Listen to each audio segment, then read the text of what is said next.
Point Beach State Forest is, as it states, a state forest. It's approximately 3,000 acres. We have a campground with 127 campsites. We have approximately 11 miles of hiking trails. We have the Rawley Point Bike Trail, which is very popular, which begins or ends up here at the Nature Center, and will head south into Two Rivers. It's a 5.5-mile trail on our property, and that connects up with the Mariners Trail, which follows along Highway 42 into Manitowoc. So total, it's about a 9-mile trail that you can do to and from Manitowoc. We receive about 300,000 visitors every year, but that's about the average. We had new water lines put in, the roads were repaved, new gravel added to the campsites. Visitors, campers are really enjoying it. Yes, we have 127 sites. We are full on weekends, pretty much May through the end of October. Summer we're full. This time of year is ideal too for camping because of the cooler weather, the fall colors, not as busy during the week. Weekends we're still full. So I call it our second summer. This is our 13th trip camping this year.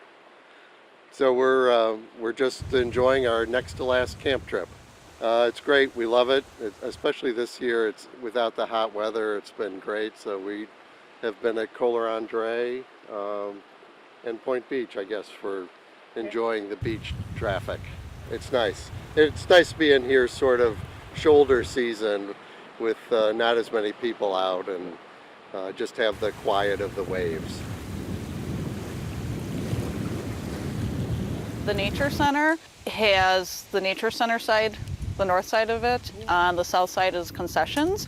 In summer, the Nature Center is open Friday, Saturdays, and Sundays for people to head up there, take a look around. We also have a display up there for the Marine Sanctuary, highlighting the shipwrecks, which are along the point of Point Beach.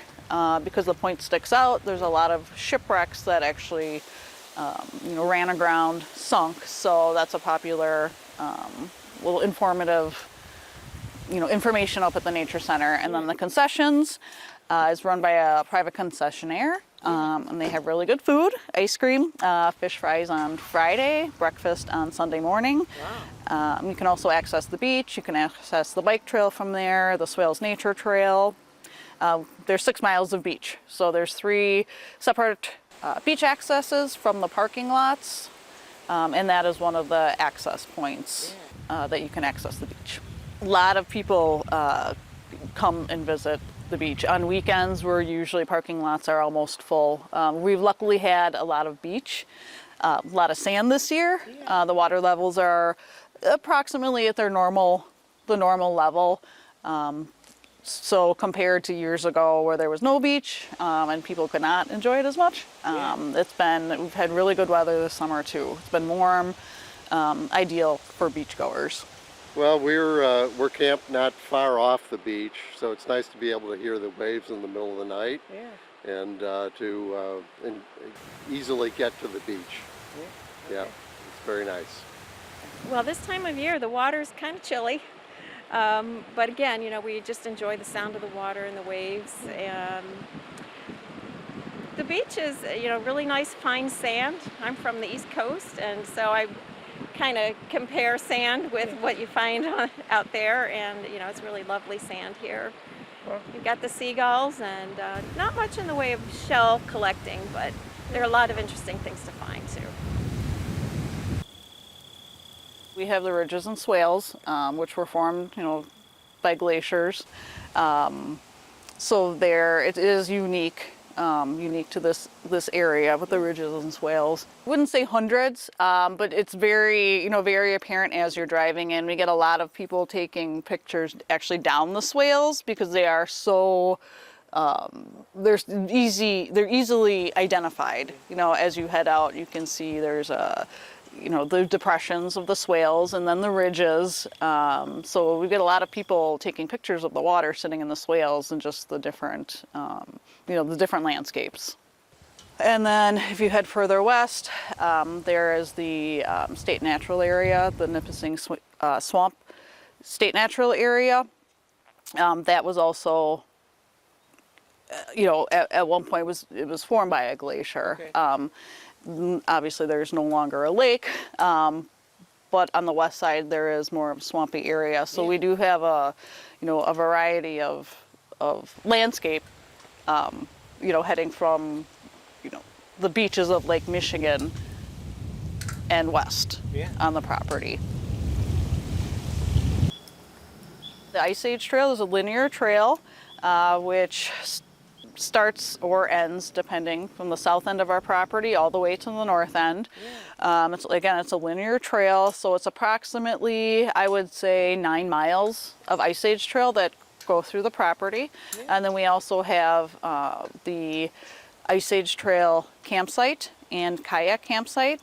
And the Ice Age campsite is intended for through hikers on the Ice Age Trail. It's been, it's a really popular trail. People have been making it a point to hike the entire trail from the west side of Wisconsin to the east side, the terminus, which actually is at Potawatomi State Park.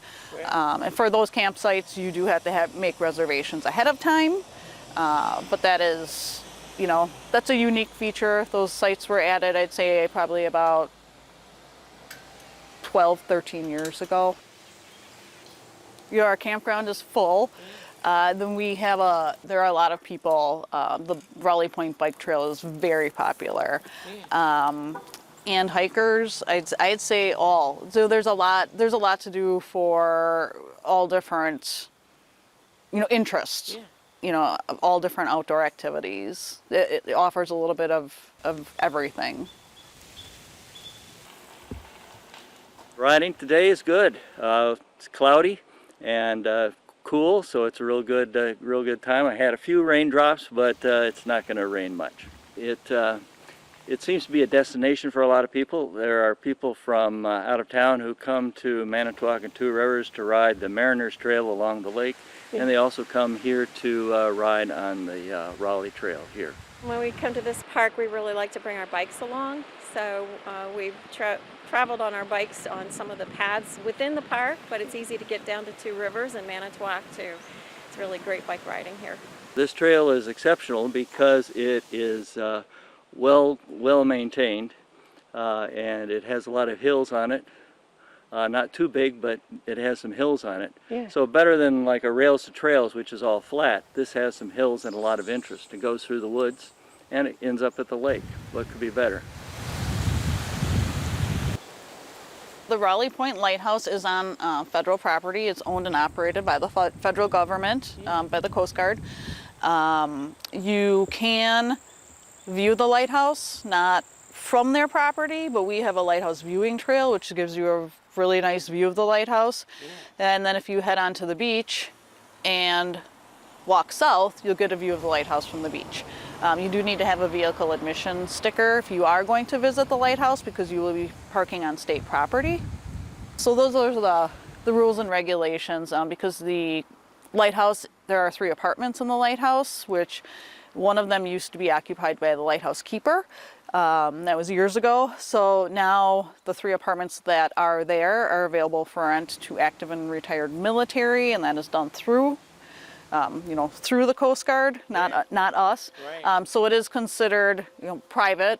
People are renting that. So that is the reason that they don't allow people right on their property. There is a gate. There are signs, indicating that it's private property. And yes, for the most part, there haven't been any, complaints from any of the renters or the Coast Guard. So people are very respectful. There's been signs around it, at least we've seen in the past, to not get up close. Yeah.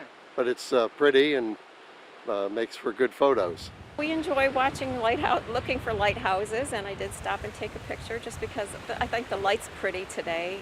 We've been here before, and we have other pictures from other years, but I don't know, every year's a new experience.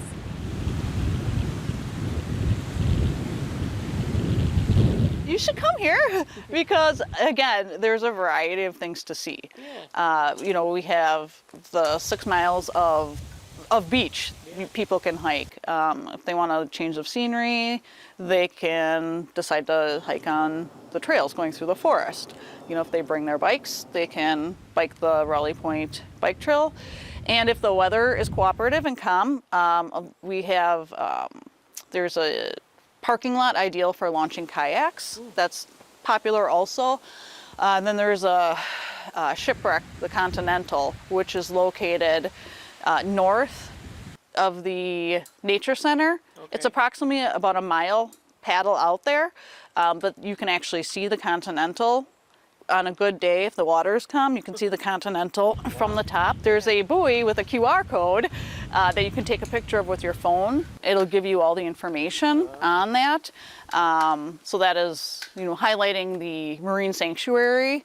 So yeah, if we have people that bring their kayaks and, you know, on a good day, they're out there kayaking. So it's we've got a wide variety of things for people to do. See a lot of people just lounging, taking it easy, relaxing on the beach. A lot of people just taking a stroll, just enjoying nature. We have people bringing in bugs, asking, what bug is this? Or, you know, asking a lot of questions about, you know, the property or maybe an animal they've seen. So we do get a lot of people that are actually out there exploring, you know, and finding things and coming in and asking questions, you know, not just sitting on their phones and iPads. So yeah, I think it's good to get out, kind of get out of your everyday norm, you know, come and check it out. Come and see what things are about at Point Beach. Enjoy the nature.